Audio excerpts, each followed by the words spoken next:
የማርስ ድንጋይ ሮቨሩ ላይ ተጣብቆ አልላቀቅም ብሎ በዚህ ሳምንት አስቸግሮ እንደነበር የወጡ መረጃዎች ያሳያሉ። በምስሉ ላይ እንደምታዩት ክሪዮሲቲ የምትባለው ሮቨር በማርስ ላይ ምርምር እያካሄደች ነበር። ሮቨር ማለት ተንቀሳቃሽ ሮቦት ማለት ነው እና ላብራቶሪ እንደማለት ነው።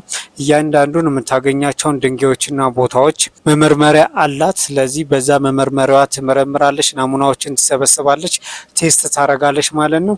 በዚህ ስራዋ ላይ እያለች ይህንን ድንጋይ ወይንም አታካማ የሚባል ስም ተሰጥቶታል። ይሄ ድንጋይ ይህንን ድንጋይ ቴስት ለማድረግ ለመቦርቦር ስትሞክር ይቺ ክሪዮሲቲ የምትባለው ሮቨር እንደምታዩት ድንጋዩ ሮቨሯ ላይ ተጣብቆ አልወርድ ብሎ ነበር። ሮቨሯ ትንሽ ከተታገለች እና ከሞከረች በኋላ ይህ ድንጋይ ከሮቨሯ ላይ ሊወድቅና ሊሰባበር ችሏል ማለት ነው።